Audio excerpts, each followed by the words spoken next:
Baik, selamat jumpa kembali. Kita akan lanjutkan pelajaran kita tentang statistika.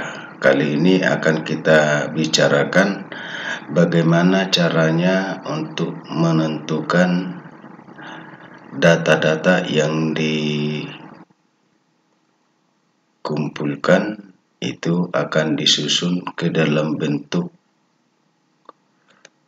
data interval. Jadi kita lihat,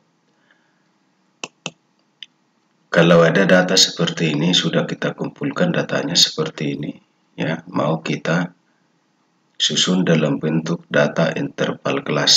Tentunya dari data ini harus kita cari terlebih dahulu data yang paling besar dan data yang paling kecil. Itu yang menjadi modal utama kita dalam menyusun interval kelas.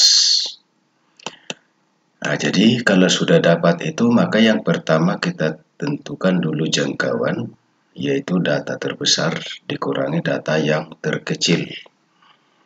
Lalu kita tentukan K, itu sama dengan 1 tambah 3,3 logaritma N, di mana N itu adalah banyaknya data yang terkumpul. Panjang kelasnya dapat dicari dengan J per K. J itu tadi jangkauan, ya. Sedangkan K itu tadi adalah banyak kelas. Lalu tetapkan nilai minimum sebagai batas bawah. Boleh, tidak. Jadi tidak harus wajib. Boleh angka yang lain ditentukan sebagai batas bawah pertama. Kemudian pada soal di atas tadi kita sudah tentukan jangkauannya adalah data terbesar tadi kita lihat 176 dan data terkecil 119. Maka kita peroleh hasilnya 57. Dan K itu sama dengan 1 tambah 3,3 logaritma 40 karena jumlah datanya tadi 40. Maka setelah kita hitung sekitar 7, ya. Kemudian panjang kelas itu dapat kita tentukan dengan J itu jangkauan, K itu adalah banyak kelas, berarti 57 per 7 kita dekati dengan sama dengan 9. Kalau ini sudah dapat, maka kita akan langsung tentukan dulu setiap kelas itu. Dalam hal ini saya buat bahwa data yang paling kecil itu menjadi batas bawah. Saya katakan tadi tidak harus, bisa kita buat 118 misalnya. Nah, kemudian kita tentukan terusnya, artinya apa yang termasuk dalam kelas 119 sampai 127 itu ada berapa banyak datanya. Kemudian yang kedua, kelas kedua berapa banyak datanya, ke-3, ke-4, ke-5, ke-6, ke-7. Jadi ke-1, 2, 3, 4, 5, 6, 7. Jadi ada 7. Jadi berarti frekuensinya itu dapat kita tentukan sesudah kita hitung seperti ini, ya. Nah, sesudah itu baru kita tentukan berikutnya. Kalau sudah dapat itu, maka kita tentukan, ya, namanya adalah histogram. Kalau tadi data-datanya itu titik tengahnya kita buat adalah 123, yaitu kalau kita lihat tadi ini 127 dikurang 119 sama dengan berapa tuh? Itu sama dengan 12, berapa itu ya? 8, ya. 8 dibagi 2 berarti 4 tambah 119 itu berarti sama dengan 123 tadi yang sudah kita 123, 132 dan seterusnya, ya, kita tentukan. Baru dianggap bahwa titik tengah ini mewakili data setiap kelas. Nah, itu. Nah, sesudah kita hubungkan titik-titiknya itu, ya, titik tengahnya itu, maka kita garis sebuah garis putus-putus tentunya, garis ya. Maka itulah yang disebut dengan poligon. Sedangkan histogramnya itu berarti ya gambar ini. Nah, gitu. Pertanyaannya bagaimana kalau sudah diketahui seperti ini datanya, ini adalah titik tengah, bagaimana caranya menentukan ini TP bawahnya ya, TP bawahnya. Caranya adalah 123 kurang 4 itu 119. Kemudian kurang 0,5 berarti 118,5. Jadi demikian seterusnya untuk TP bawah dan TP atas ya. Nah, yang berikutnya kita tentunya menentukan yang lain dulu. Misalnya seperti ini. Yang pertama, pertanyaan berikutnya adalah kalau sudah tersusun dalam bentuk data interval, biasanya adalah bagaimana menentukan daftar distribusi frekuensi relatif. Jadi kalau dikatakan frekuensi relatif itu berarti dia dalam bentuk persen. Bagaimana cara menentukannya? Ada rumusnya ini.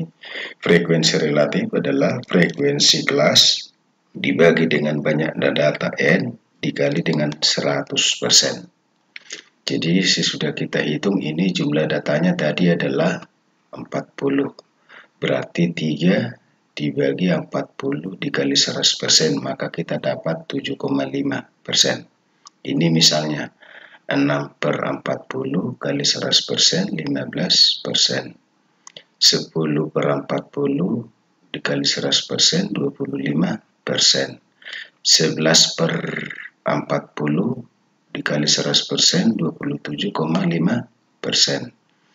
Kemudian yang ini 5/40 dikali 100% 12,5%. Kemudian 3 dibagi 40 kali 100% 7,5%. Ini 2/40 dikali 100% 5%. Jadi ini rumusnya. Yang pasti ini rumusnya untuk menentukan frekuensi relatif. Nah, yang berikutnya yang sering ditanya itu adalah mengenai daftar distribusi frekuensi kumulatif kurang dari. Jadi, kalau dikatakan kurang dari, berarti kurang dari TP atas setiap kelas. Ya, jadi kurang dari 127,5 berarti karena TP bawahnya ini, TP atasnya ini sesuai dengan yang sudah kita bicarakan sebelumnya itu adalah ditambah 0,5. Jadi 127,5, 136,5, 145,5, 154,5, 163,5, 172,5, 181,5. Nah, jadi berarti ini 3. Ya, kalau sudah dapat ini 3 sebenarnya gampang aja. Jumlahkan aja ini 3 tambah 6, 9, 9 tambah 10, 19, 19 tambah 11, 30, 30 tambah 5, 35, 35 tambah 3, 38, 38 tambah 2, 40. Jadi gitu cara mudahnya untuk menentukan frekuensi kumulatif kurang dari. Oke. Yang berikutnya yang sering ditanyakan itu adalah mengenai daftar distribusi frekuensi kumulatif lebih dari. Jadi lebih dari mana? Berarti lebih dari TP bawah kelas pertama.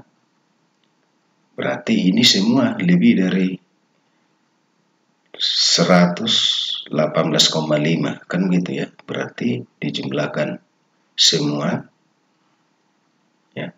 Jadi kalau dijumlahkan semua ini 40 kurang 3 37 kurang 6, 31, kurang 10, 21, kurang 11, 10, kurang 5, 5, kurang 3, 2.